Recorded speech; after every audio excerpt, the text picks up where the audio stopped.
Welcome back, everyone. Thank you for being here. I have a very special guest today.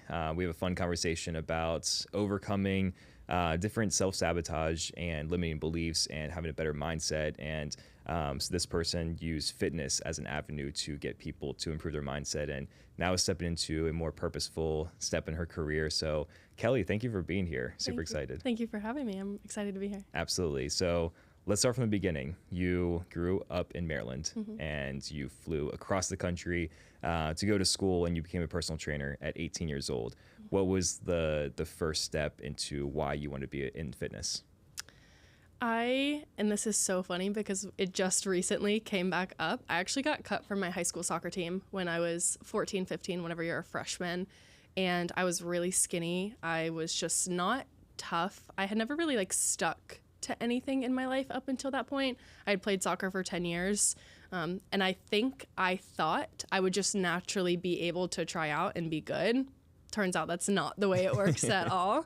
And I say it's funny because we actually just signed up for a rec soccer league. And so on Tuesday nights we're playing soccer now. And I'm like, I'm reliving all of my childhood trauma out here. But so I started going to the gym. I started working out. I got a trainer, and he immediately recognized that I was good at just taking the instruction, immediately being able to fine tune whatever I was doing. And he actually suggested to me when I was 16 or 17, you should really start looking into being a personal trainer. You're great at it. You take the feedback really well. You're able to get into the form. And so the second I turned 18, I had been studying up until that point. The second I turned 18, I took the leap and did it.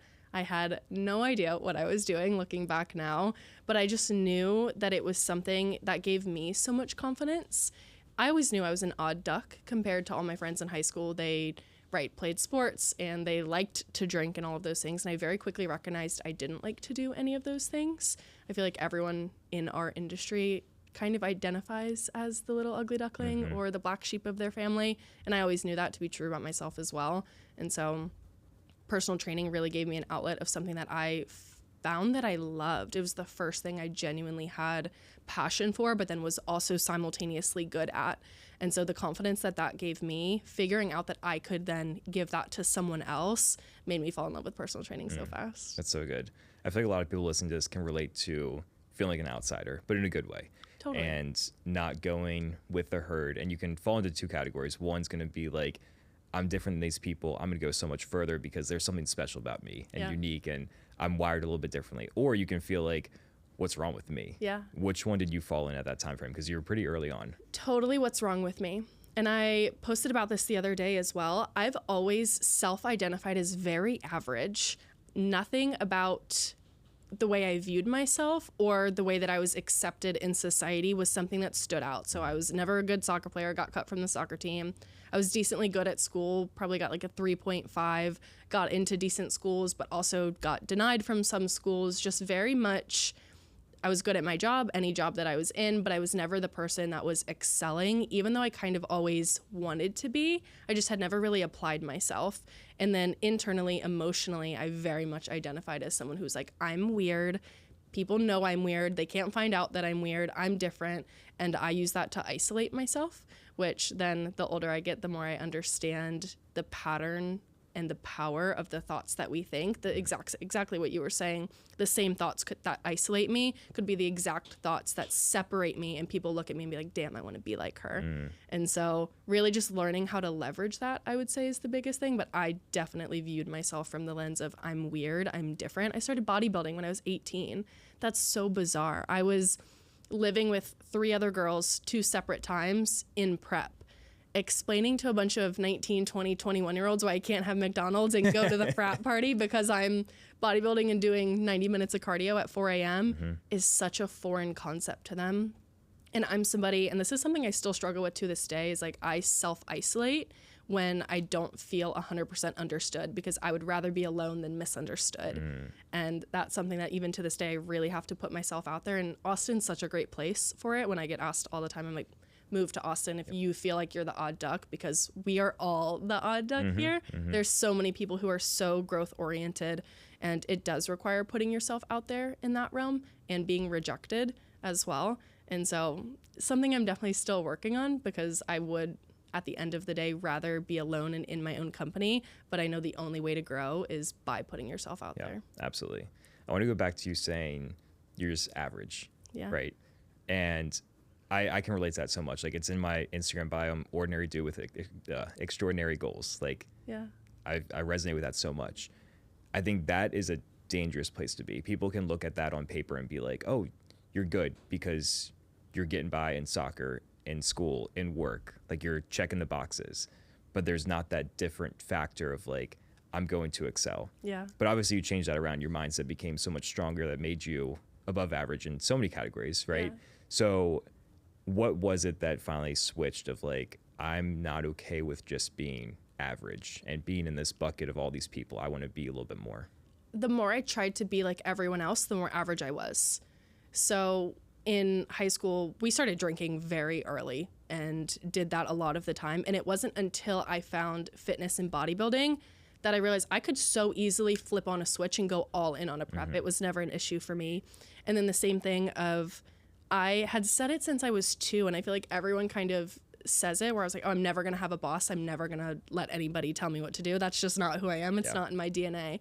So I lasted 6 weeks at a 9-to-5 before leaving that and then eventually starting my own business, which is a whole different story in its own. But for me, and even looking back on it now, which is great that you asked this question, is I was only average when I was trying to follow everyone else's standards.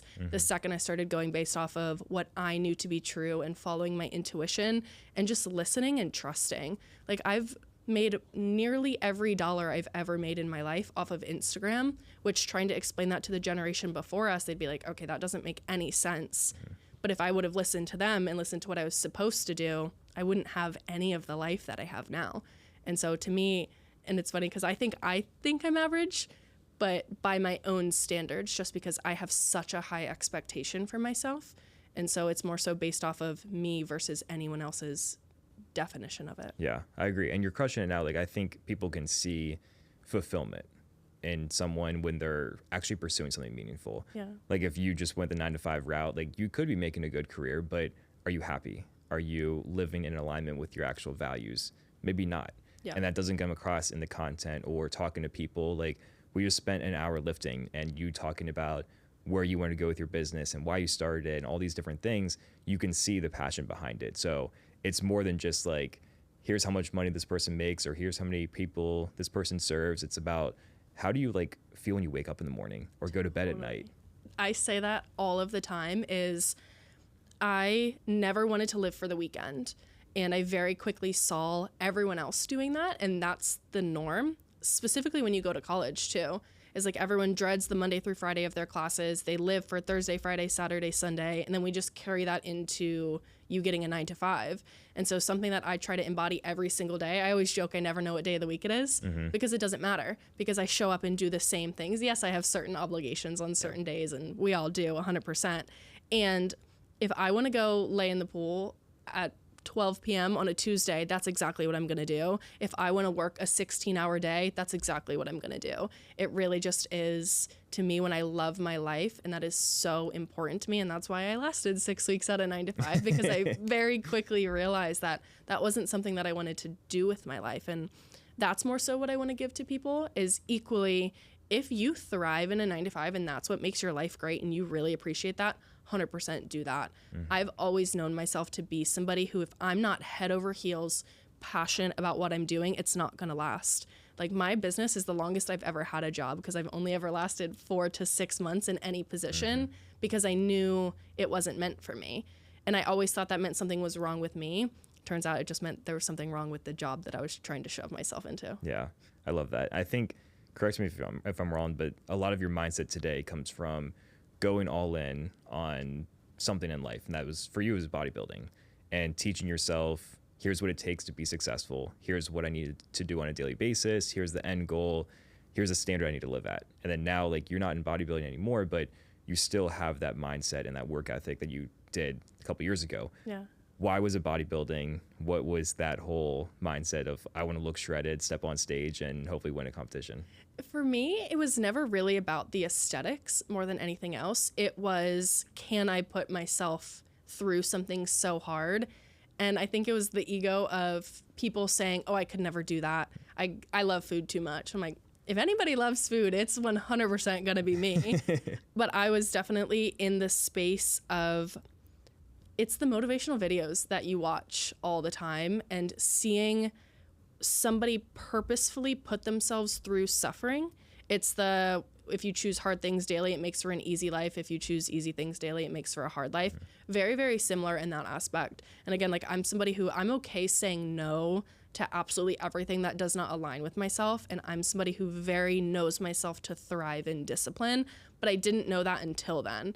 And so I think the same goes for everybody. It takes you finding we talked about this earlier, it takes you finding your definite aim. Yep. And in bodybuilding, I'm 100% so all in.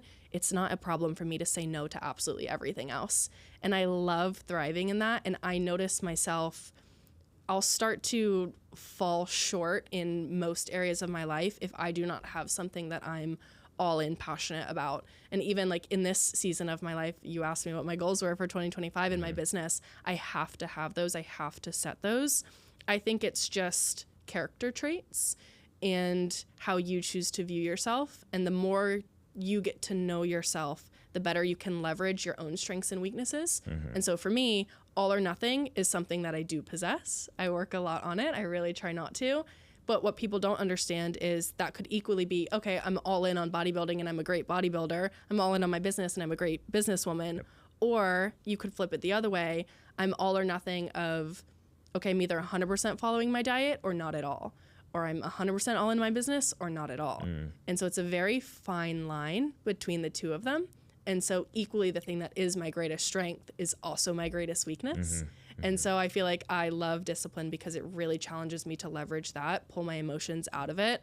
And I have a whole story, which we could go into that, about the recognition of figuring out how detrimental all or nothing became to my life. Yeah, let's hear it. Okay. So I had competed for the third time and gained 35 pounds after, because in true all or nothing fashion, I went from 11% body fat, absolutely shredded, to the complete opposite. And then I tried to shove myself into another prep, because the only way I knew how to lose body fat at the time was by going into bodybuilding. By going into prep, I knew that I was all in, because I knew about me. I could flip the switch and go all in. And I had done it, and my body started rejecting me. And I didn't understand that. I had never had that problem before. And so I was like doing cardio and my body felt heavy, like 20 minutes of cardio, even though 4 months ago I was doing 90 minutes flying on the treadmill like a flying squirrel or whatever. And so I kept trying to shove myself into this box. And looking back now, I was losing weight. I was just so deep in my head. I think I was also going through a lot of internal things. So I decided to stop prepping and just let my body kind of relax. And then I was like, you know what? I'll do 75 hard to lose the weight. I get 45 days into 75 hard, which is, I'm cruising through it. I'm checking the boxes. It doesn't really matter. It's so easy to me. And I was like, oh my God, it's so easy for me. Discipline was never my issue. Balance is the issue. I don't know how to go out to dinner and then stop. I don't know how to have one drink and then stop. It's either I'm going to go out to dinner and eat absolutely everything, or I'm going to have a drink and I'm going to get blackout drunk, or I'm going to compete in a bodybuilding show and not drink for 6 months. That's all I knew. And so I had a hard look in the mirror with myself, and that's the day I quit 75 hard, to be like, you know what? No, balance is my new goal. That is the only thing I want to be good at, is the ability to be on my diet 6 days out of the week, have a dinner, let it be the end of it, leave food on the plate, heal my relationship with food, heal my relationship with my body, heal my relationship with alcohol, and go all in on balance. And I always like to preface, my definition of balance is most likely not someone else's. It's not 50-50, it's 90-10. It's, I hold myself to a very, very high standard. And if you want to see progress in life, you have to do that. But I'm someone who, to this day, I've given myself rhabdo before because I don't understand rest, or a past version of me didn't understand rest. I didn't know how to listen to my body and be both. And I think that also is a part of falling into the hustle culture, is seeing all these people, specifically on social media, I was like, oh, they're hustling and grinding and they're doing everything they can possibly do. I have to do the same to keep up. In reality, like, God made the 7th day rest for a reason. We all equally need that. And I didn't know that for a very, very long time. And it took my body actually rejecting me for me to be able to see that that's what I needed to learn. Okay. So day 45, you fail or say, I'm giving up on 75. Willingly quit. Yes, exactly. 100%. Because you had a good takeaway, right? Yes. What was the week or two after like for you? Like when you say you want to go out and have a drink, have a meal, and you're going to stop after one. Yeah. Did you feel resistance? So that's a really good question. It was very gradual for me. My whole realization was, I need to stop trying to lose weight because my body's clearly not liking that.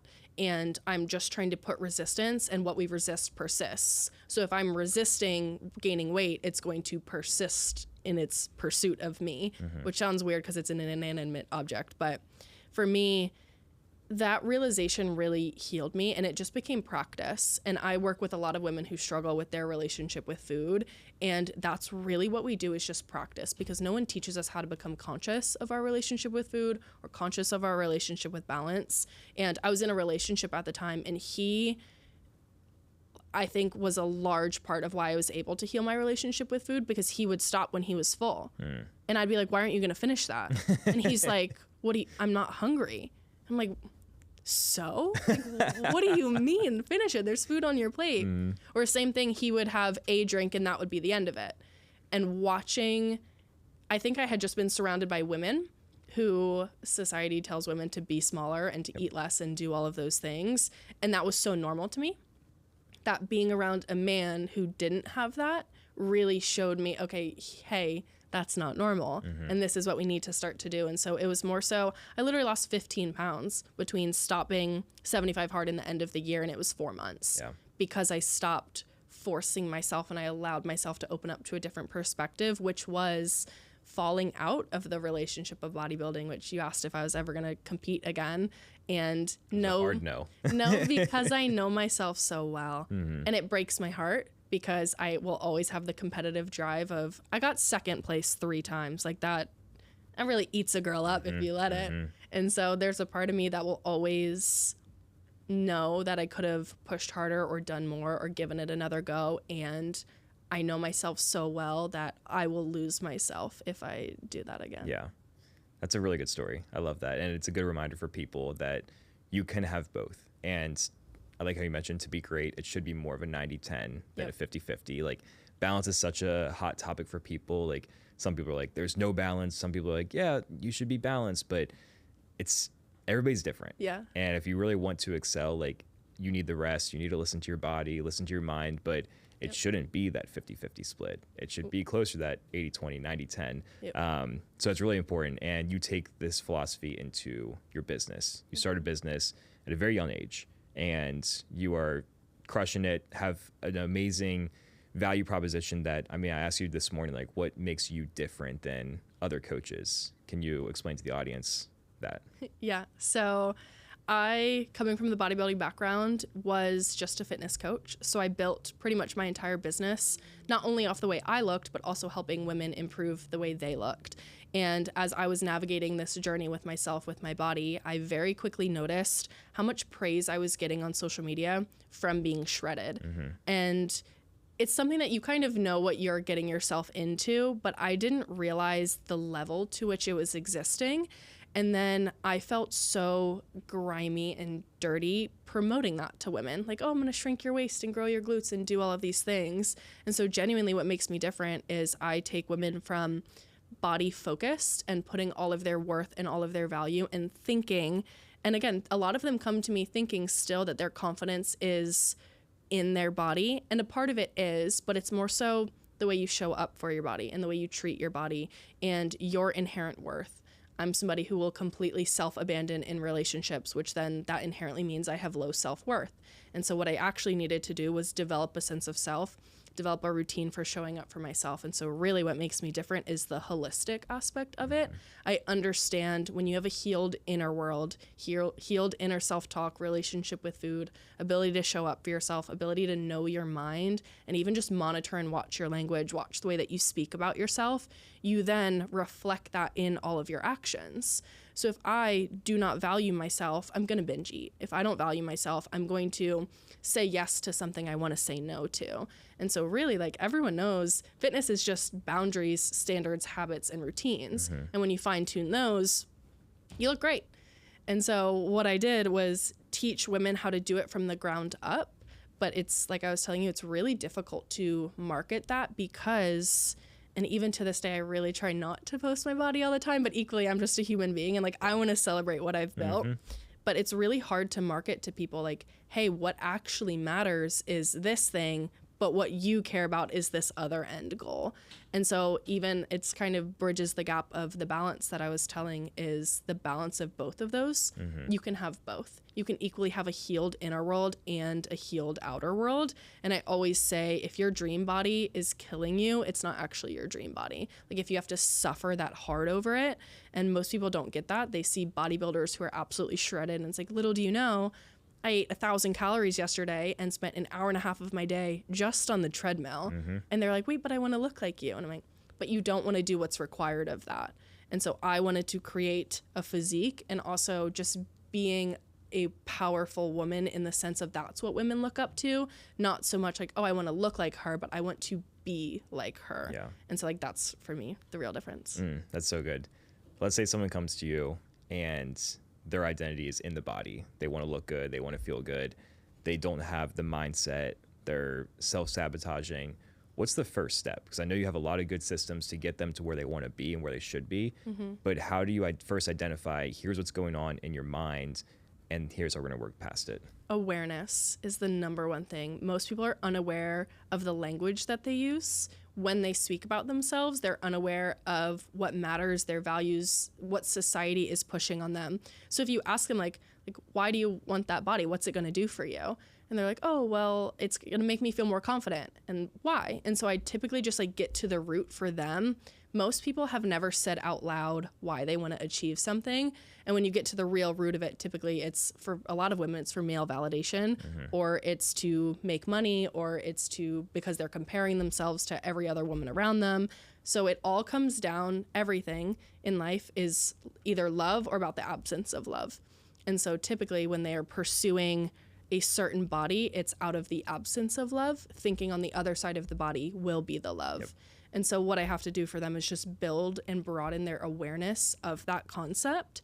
And so what I actually do is teach a lot of concepts, not so much so in the beginning trying to pull them out of it, because you can't tell people what to do. And that's a very quick lesson that everyone and every coach should learn is we so often want to be like, you're doing this wrong, just do it this way. I like them to realize it themselves.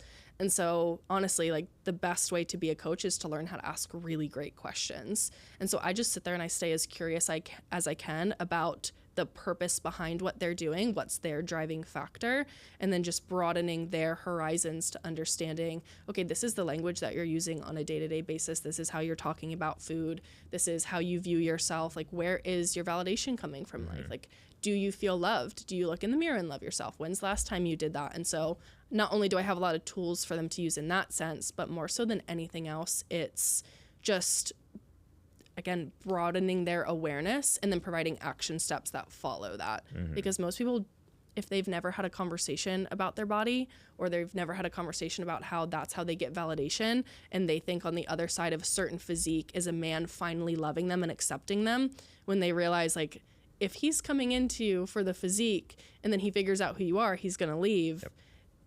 They need to bridge the two of those together. And it's like when you figure out you don't even want the person who just wants you for the body, then you start to make the actual changes that need to be required for that. It's crazy to me how many people don't just ask themselves why. Like, you have all this stuff in your mind and you're just like, you never even just say why. Yeah. And figure out, why is it there? Yeah. And then go beyond that. Here's your answer. Why is that? Yeah. Why is that? You can do it like 10 times. Yeah. And like, I don't know. I think there's a huge, I mean, you and I are in the same boat of like, people need better mindsets. Yeah. And there's a huge gap in society right now because that inner work's not being done. It's hard to do it yourself because you can't see it internally, or you might be lying to yourself. Like I was telling you, I was like struggling to write a bio for myself, but like your friend could probably do it so much better. Yeah. Because they see how you operate. They see what you do. It's the same thing having a coach. So yeah, it's very important to have that self-discovery, but it's hard to do it yourself all the time. Yeah. And you said it phenomenally. I was definitely someone who was like, I'm going to do everything myself. I don't need anybody. Yeah. Mentorship changed my life because there are so many blind spots in myself, and we don't know how to ask ourselves those hard-hitting questions, or even if we do, we let ourselves stop short when we get uncomfortable. And so having somebody to really ask those questions, and a great one is, for what purpose? And if my first or second or third bodybuilding coach ever asked me for what purpose, I probably wouldn't have taken it as far, but nobody cared. And to circle back to your question, that's probably what separates me as a coach, is I want to know for what purpose of every single thing you do. It's not just, oh, here's macros and here's a program. It is genuinely, why do you view food that way? How did your parents teach you? Did they ever ask you if you were full when you go out to eat? Like, what is your perspective of that? And really, people just explaining their thought processes. We are so one-track minded. We live in a box, and we always think we are right. And so if I ask you to explain it from over here, you're now having to view it from a different perspective of it. And so that's what most people just need, is to explain from a different perspective. And that's why like cognitive behavioral therapy is so phenomenal in that realm. But that's the separation between therapy and coaching. Therapy focuses on the why, and coaching focuses on the what now. And that's, to me, the biggest difference, is like, we will touch on the why a little bit because it does matter, because you need to know what triggered it, but it doesn't matter if we know the why, if we're not then changing the actions moving forward. Yeah. And so that's more so what we do a lot of, is, okay, what is the plan now? Because you're going to get triggered, and being triggered is the most beautiful thing that could ever happen to you, because it gives you an opportunity to heal and do it again. Yep. I love that. What is the most rewarding part of your coaching? I love that question. The entire thing. And for me, it was never the bodies. I think it's great. I think it's cool. And that's why, again, like we talked about, really 2025 is me letting go of the fitness side of things, because when a woman comes to me and tells me that like she is able to either leave her relationship or allow herself to get into a relationship, or she looked in the mirror for the first time and genuinely loved who she was, not because of her body, but because of the person she became in pursuit of that, that's genuinely like what does it for me, is women who were able to let go of such self-sabotaging behaviors and limiting beliefs. And one of my biggest flexes, I always say this, is we've had, I think now 17 women either become personal trainers or become coaches. It's amazing. And I'm like, what are we doing out here that's letting you guys do that? And same thing, as I view it from a collaboration standpoint more than anything. They're like, I don't want to steal what you do. Steal it. Take it, run with it, give it to every woman you know, because that's how we're going to change the world. And clearly there's something I'm doing in the way I teach you how to move your body, how to listen to your body, your mind, food, all of the things that you found so impactful that you wanted to take that and do that as well. So absolutely take it, run with it. That's so good. Let's talk about your next step. 2025, you want to lean more into the mindset and the holistic of here's how we're going to better shape our identity and become better beliefs and everything, and not so much the fitness and nutrition. Yeah. Why is this switch important to you? It changed my life. The more that you focus on the things that don't matter, so the way you look, the body, all of these things, it's really difficult. But when you heal your internal world, like I said, when I love myself, I'm not going to binge eat. When I love myself, I'm not going to binge drink. When I set boundaries and standards and do all of these things, and I view it from the perspective of holistic, meaning like women's personal development. And I was somebody who was always fascinated because I didn't think that I was good enough.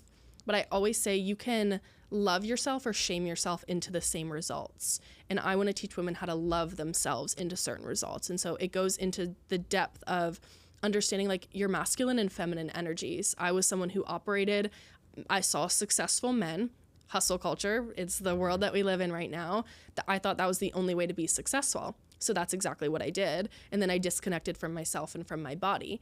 And that was when my body started rejecting me. So how do you teach a woman how to be in her body and still run with the men? Like do what they're doing, achieve what they achieve, but also leverage the fact that we're different. Yeah. And then communication is a big one as well. Something that I see a lot of people struggle with is, let's say like you and I are going to go out to dinner. I'll ask you like, hey, like, do you want to go get sushi here? Or is this something that you would like? Instead of saying, hey, this is what I want. And so a lot of people are very passive in their communication. Things that also matter is understanding the difference of like, you are not your thoughts. that absolutely changed my life because I always was someone who identified as my thoughts. I also then am very holistic in the sense of the more in our body we are, the less we have to rely on the worldly things. So I was somebody who was on Adderall, SSRIs, birth control, anti-anxiety medication, trazodone, everything under the sun. And that just further disconnected me from myself.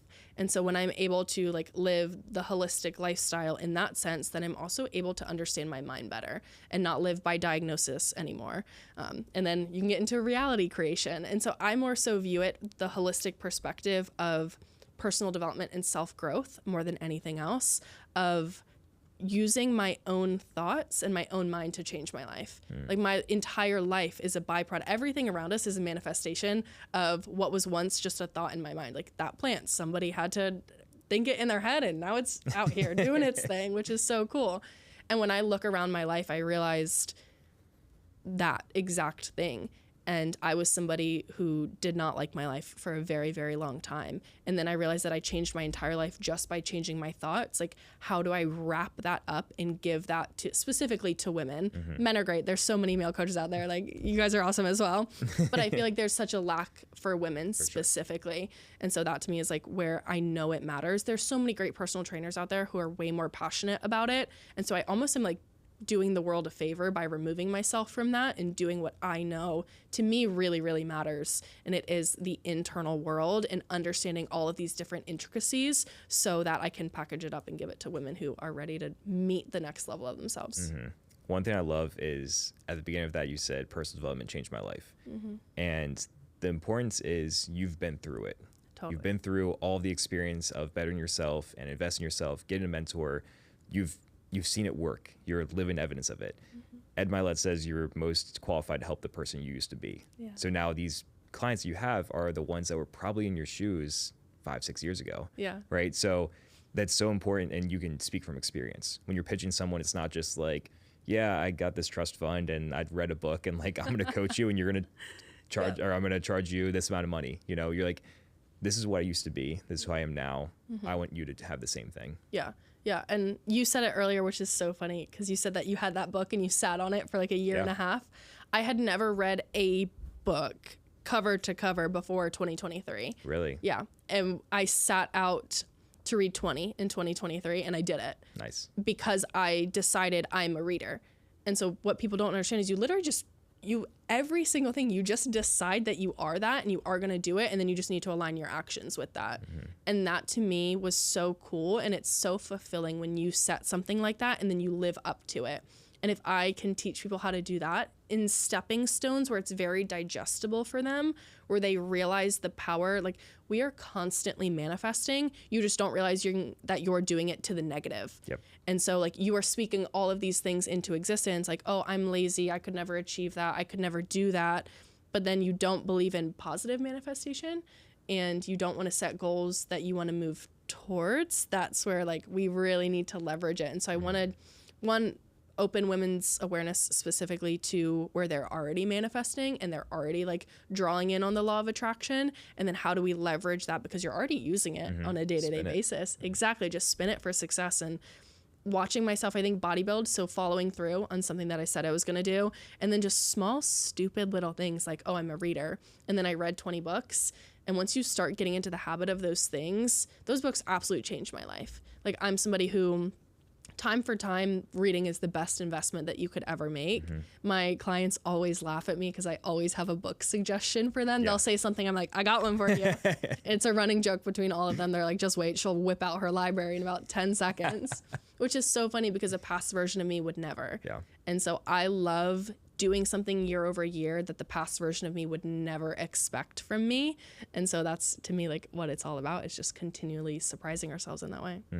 I like to say my love language is either I have a book for you or me saying, I'm going to let you borrow a book. Like, or someone saying like, do you have a book for me? Yes. 100%. You can't borrow a book. Those are sacred. I write in them. I highlight them. I'm in there. And then I always will reference and remember them. Yeah, that's a good question. What's your favorite book? Man, I think the one that really changed my mindset the most was Can't Hurt Me, David Goggins. Really? Like it seems like cliche at this point. Like everybody's always just like, yeah, Goggins. But like I started reading that. I'm like, started waking up earlier, like doing the things that like, Yeah. you know, besides that, Obstacle is the Obstacle is the Way by Ryan Holiday. He does really good books, and like I read it at a time where I was like undecided of like where I was going in life. It was like shortly after I moved to Austin. I'm like, I don't know what's going on. Like I'm just like kind of taking a risk on myself. Yeah. And it was just like, you know, the hardship and the resistance you feel right now is actually what you need to get to success. Yep. So it's like some books are very timely. And I was reading a book called The One Thing a couple weeks ago, and I posted it, and one of my buddies was like, such a good book. And I was like, why did I not read this 2 years ago? Like, Because you weren't ready for it. I know. Like, I was like, if I read this 2 years ago, I'd be so much more ahead because it was everything I needed to hear. But he said to me, like, books will come into your life when you need them. 100% agree. When the student's ready, the master will appear. 100% agree. The book, Breaking the Habit of Being Yourself, I had it for maybe 4 years and never opened it up. Maybe I opened it up and I was like, he said neuroscience. I'm closing that. That's just too much for me. And then the second I started working with my mentor, I picked up the book the next day, and it just like, that was the first book that I read in my 2023 I decide to read era. And it genuinely changed my life because I realized the power of the mind, but I wasn't ready for it before that moment in time. And so that's something too that I feel like I have a different perspective than a lot of people is I never beat myself up for why didn't I do this sooner? I should have known better, all of these things. Like I truly believe everything is perfectly placed and done in a timeline that like it is exactly meant for. And so even just a little different perspective there. Yeah, that's so good. You've talked about limiting beliefs a lot today. What is one common limiting belief that you see in society today? More common now than ever, I would say that the market's oversaturated. So a lot of people won't put themselves out there, whether it's social media, starting a business, whatever it is for you, because they believe that someone else is already doing it, which I feel like just trickles back. Limiting beliefs typically come back to a few core ones. And I'm not enough is a very, very common one. And that's going to be a branch off of that, where it's like you don't believe that you are so unique enough to do something different. You think that you're just going to blend in with the crowd, when in reality sometimes you do have to run with the crowd a little bit to then figure out what the problem with the crowd is and then branch off from that. I'm somebody who like my core belief was always I'm not enough, I'm not good enough. And most people, kind of like you were saying before, like leverage that to then isolate and pull themselves away and to never try anything. I always leverage that to try a little bit harder, do it different, do it weird, be whatever it is. And so like in asking yourself, who am I not enough for? A lot of the times we don't question our own thoughts. We just naturally believe them and we think they're facts. I'm someone who instead I question every single thought that I think. And so when I have the thought or the belief or I notice the pattern coming up of I'm not good enough, okay, well, who for? It's typically me. It's like, well, if I'm not good enough for me, then I'm never going to be good enough for anyone because the world is just a reflection of what we already feel within us. And so just pushing myself out of that frame of thinking. Limiting beliefs are one of those things where, again, we are not our thoughts. And so it sounds really dumb and it sounds really stupid, but to just choosing not to think that and then repeating that over and over and over again, what most people fail is reps. And that's why I love fitness as the gateway drug to personal development, because the only way you're going to get better is reps. The only way you're mentally going to get stronger is reps. And I was someone who was 6 months into my mindset personal development journey being like, when is this going to get easier? It's like, dude, you've been doing it for 6 months. No shit, it's not easy. And I tell my clients that all the time, like, you guys are at step 1 and you'll finally feel ready at step 50. And they're like, oh, that sucks. Like, that's so far away. I'm like, okay, give up. And they're like, well, I don't want to. No. And I'm like, exactly. So just ride the wave. You're going to have ups and downs. Some weeks are going to be good. Some weeks are going to be terrible. But your only other option is to give up or keep going. But you'll finally feel secure at step 50. So just keep going. And they're like, okay, fine. Yeah. You got to get to the point where like the pain of staying the same is way higher than the pain of changing. Yeah. And like saying to someone just quit makes them think like, if I keep doing what I'm doing, like nothing's ever going to change. Yeah. I would much rather go down the path of spending, it could be years. Like I started 3-4 years ago, like really get into books and podcasts and like started this show. And like, it took until this year where I felt breakthroughs. Yeah. And it's like insane, because looking back, if I told myself at that age, it's going to take you 3 years to feel something, Yep. I'd probably never do it. Yeah.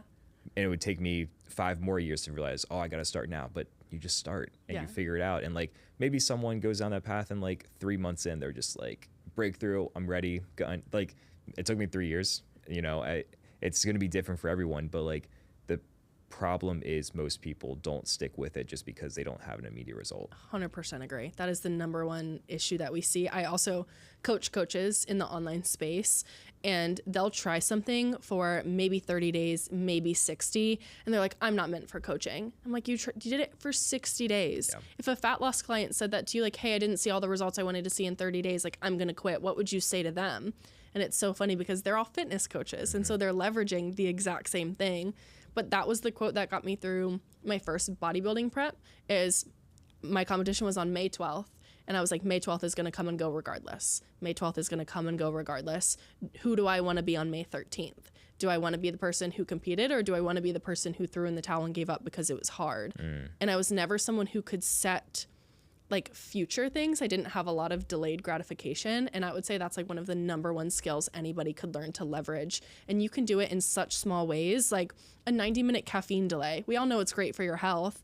And most people just like, oh, I need my coffee in the morning. No, delayed gratification, just practice. And the more you can leverage that skill within yourself, like you said, like it took you 3 years to start really, really feeling confident in that. You asked me earlier too, like, what is something that I'm like working on right now? I have such a fixed mindset about myself when it comes to running, which is why I'm forcing myself to do it. Yeah. Is I have the belief of like, oh, I'm never going to get better at this, which one, I need to change my own belief, which I had the realization of last night, which is meditation, is just like learning to how to become aware of your own thoughts and then reroute them to something if they're not what you want them to be. And so I had the realization, oh, I have a fixed mindset with myself about running. And so now when I go to run, I need to have the like, okay, this is just step 1 or chapter 1 or whatever it might be. And who am I going to be? What kind of runner am I going to be a year, 2 years, 3 years down the road if this is something I stick with? And it by force is going to be something that I stick with. I love it. Good for you. You framed a lot of your content recently around mindset and personal development, speaking more, not so much the working out and the fitness aspect. You lost 10,000 followers in the last 6 months. Yeah. How does that like feel to you? Because this is a switch you want to make. So that social validation, or the reverse maybe, how are you dealing with that mentally?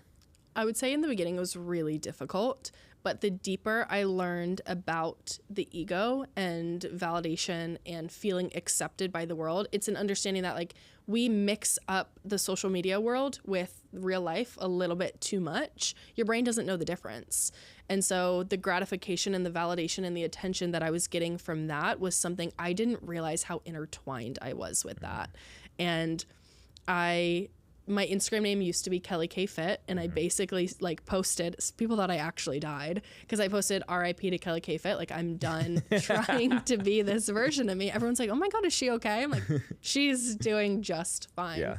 But that version of me was the version who lived for everyone else. I knew the algorithm. I knew how to leverage the algorithm. I knew what performed well.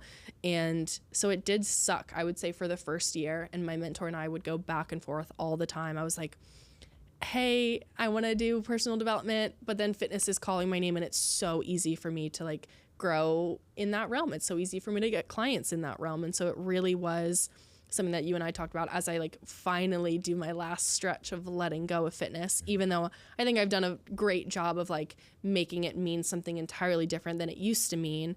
Is even to this day, like if I post a picture of my body, I know it'll get 2,000 likes. Yeah. When I post my talking head reel, it doesn't even hit 100. I just don't care anymore. And it's a reps game. Is it sucked. And then it just doesn't one day. And so you really have to just like bear through all of that. And I think people take social media way too seriously. Yes, it matters. Yes, technically I make all of my income from it. And my revenue is the highest it's ever been. And yet I'm losing followers on a day-to-day basis. And so if I could, to me, I would rather impact one person with something that I say than inspire 500 people to go to the gym because of their body. Yep. And to me, that's where like it's so cool how many influencers there are when it comes to physique and looking a certain way and doing all these things. But like you said, like the hard work is putting myself out there and being rejected for who I am and the way I speak. That to me is way more terrifying than being rejected because I'm not as skinny or fit or shredded as the girl next to me. And so that's more so like why I'm doing it, is I will find any reason to attempt to beat down an ego and beat down a certain identity for the fun of it. It's the same thing of like why I like a good 10-minute cold plunge. I understand it's horrible for my hormones as a female.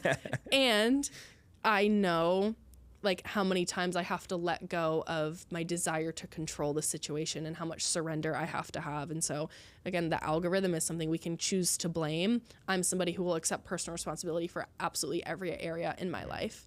And so I can fall into the realm of like making myself a shell of a human again and posting what I know does well, or I can stand in like my truth, my authenticity, be the voice, be the reason. And I would always much rather inspire somebody based on who I am than the way I look. That's so good. The content might be changing, but you aren't changing. This is who you've always been and who you want to be and who you want people to see you as. Yeah. So the audience is just seeing a little bit of a different spin. And I think for you right now, the goal is finding those ride or die fans. Yeah. People that like they're there for the physique picture, but they're also there for the motivational talk. Totally. Yeah. And I want to like express it can be both because I will say I'll still post a picture of my ass every now and then. Like, hey, do your thing. You know, if you look good, you look good. It is what it is. And you need to be more than just a pretty face. Like you need to be more than just the body, because that's people, it's going to bring people in, but what are they staying for? And I want people to stay for like real change and show people that you can do both. A limiting belief I used to have was like pretty girls aren't smart or pretty girls aren't successful. And so that was something that like I wanted to change within myself too, is like you can be attractive, you can be fit, and you can be deeply intelligent. And that's still a standard that I kind of hold, is when you see a dude who's super fit and super jacked and super attractive, you're like, he's probably dumb as a box of rocks. And so that's something that I have to change within myself too. And like that's why I want to leverage speaking in the mindset and personal development and all of these things, because I want to show people you can absolutely be both instead of just looking up to the aesthetic side of things. For sure. And if people see that, they'll be a customer for life for you. Like they're going to work with you. If you come out with like some merch, they're buying it. Come out with more streams of content, they're watching it. Yeah. You know, so people get too caught up in like, what are the views? What are the followers like? Go read 1,000 True Fans. And it talks about like having 1,000 people who are going to buy every single product you have, every single service, because they love you for who you are and you are genuine to them. Yeah. It's not about having 1 million people, because if you can't get 0.01 of them to convert, it's less than 1,000, you know? I've always admired people who are so relentlessly and authentically themselves over people who try to blend in with the crowd and go with everything that they're doing. And so to me, it's always a reminder to myself of, okay, who's posting content that is just so ridiculously authentically themselves, that they are so just out there and in their own realm. And that to me is like, if you are attempting to copy everyone else, like, yeah, you're going to have the oversaturation issue. But when you are you, there's only one of you. And like, yeah, you can only be so unique. I get it. And I don't have a problem with the oversaturation thing, because nobody's going to be me. They're never going to say it the way that I'm going to say it. And even the people that I look up to most, like, they're still different than me. We still have such different leverage points, and everyone, like, you could be the ripest, juiciest peach in the world, and there's always going to be someone who doesn't like peaches. And so understanding, like, you are meant for exactly who you are meant for. And if you stand for nothing, you're not going to repel people away. And so my goal is to be so uniquely me that I equally repel people away as I do repel or magnetize people in towards me. That's so good. You're stepping away from posting more about fitness and coaching in fitness, but obviously you're still going to be staying super fit. You have a High Rocks coming up next year in the spring. You're really throwing me out there like that. I need some like prediction, or you know, what's the mindset going into it? So I saw someone post this the other day and it completely changed my perspective of it. I saw it as something fun, and I want to keep it in that realm for me, because I'm somebody who, like you guys now know, very all or nothing can deeply seep into that. And I want to keep it as fun as possible for me. And I saw someone post that, like, me signing up for a high rocks is what most people are not even going to attempt to do. And so the fact that I'm putting myself in that scenario is, to me, that's the win in itself. And that hurts an old part of me who's like, no, but you could win and you could do great at it. But I know I'm so terrible at endurance sports. Bodybuilding, you don't need much of an endurance for. I was never great at running. I'm still not great at running to this day, but it's something that I know that I'm going to get better at through time. And so it's more so like I picked the thing that I sucked the most at across the board. An old version of me is like just shaking in her boots. I had talked so much shit about CrossFit for so many years of my life. And so to me, it's more so I pick something that's really hard and I do it. And like for the last 3 months, I had woken up at 5 a.m. every single day to train because I was horrible at that. And it was something that was really difficult and really hard for me. And so typically in every season of life, I'll pick something to go all in on that I know I suck at and I know is really difficult, just to build that mental and emotional resilience. And so for me, more so than anything else, it's about the mental and emotional resilience. I rarely do something for the physical benefits of it, which is why I realize I'm a horrible physique coach, because I'm like, oh, I don't care at all about any of that. Like the cold plunging, I don't know a single physical benefit. I probably couldn't tell you. I just know it sucks when I'm in there. Yep. And that's why I do it. That's why I love to do it. Yeah, that's really good. What is going through your mind when you're running or cold plunging, doing something that sucks? Can you cuss on this podcast? Yeah, go for it. Fuck this. The whole time. Cold plunging is low key, honestly, the only place that I can get my mind to stop, which is, I'm more so, the worst thing for everyone is your feet. My feet get absolutely freezing. So I just like keep saying surrender, surrender, surrender, surrender, surrender. And something else that I've been trying to do is tap into the vibration of love when I do anything like that. So really focusing on like opening up my heart. And then when I run, it's typically just like, fuck this, I really want to stop. Fuck this sucks. That whole thing. I've not experienced a runner's high yet. I have not experienced joy. Doesn't exist. Someone told me have fun on your run. I said, I've never once had fun on a run. Yeah. It's never once been something that I'm like, can't wait to go do. And I think that's where people get the misconception is, I very fortunately am someone who loves the gym and loves to train. So I've never had beef with the gym in that way. But if I have a run on my schedule, I'm dreading that. But that's exactly why I do it, is because after, and this is a great life lesson for absolutely everybody, is like, learn to celebrate. I'm someone who's very hard on myself. My limiting belief is that nothing I do is good enough. So I go on a run, and at the end of the run, half of me is like, you could have gone harder. You could have done more. You suck. Like, everyone else is out there running marathons and you can't even run 2 miles. Like, I'm talking mad shit to myself. And equally, I'm running. I'm doing something I know I suck at. I'm getting better every single time. Whether or not I actually got better and performed better, ran farther, whatever it was, I'm still out there doing it. Yeah. And when you can learn how to celebrate yourself and use your self-talk and use your thoughts to support you and uplift you and push you further, like, that is where true success comes from. And so even it's a good reminder for me to stop talking so much shit to myself, because I can love myself into the same results. So good. Last 3 questions for you. Okay. How do you define success? This has definitely changed over the years. I feel like, as most people do, money was like a huge draw for me. And as I have realized how easy it is to make money, that's a belief that I have, success to me is love in every sense of the word. So more so now than ever, like, community is a big one. I just want to be in like a loving, healthy relationship. So happiness more than anything else, but also acknowledging that happiness is just an emotion. And so to me, true success is like fully accepting and loving myself, being okay with whatever the way I feel, waking up, loving my day to day. Like, I genuinely have created so much success, and still the biggest thing that I'm trying to conquer or trying to make peace with will always be myself. And so, yeah, there's so many worldly things that could make your life easier and better. And yeah, everyone would rather be sad in a big house than sad in a small house, sure. But to me, your relationship with yourself, like feeling pride, and I think that's why I have this like relentless pursuit towards hard things, because pride equals success to me. Yeah. Like being proud of the way I showed up, who I am, the way I carried myself, and definitely to say like I'm proud of who I'm becoming, to me that is like living a successful life. It's not an end destination that you reach, but it's the love of the process to get there. And so I guess that's what it means. That's really good. I love that. Thank you. What is something you believe in that most people disagree with? I believe that all people are inherently good.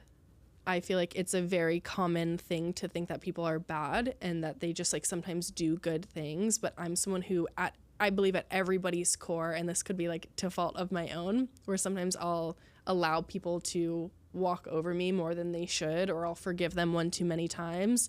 But I genuinely believe like everyone is in pursuit of, again, love. And if not, they just lack the love in their heart. And I can see that.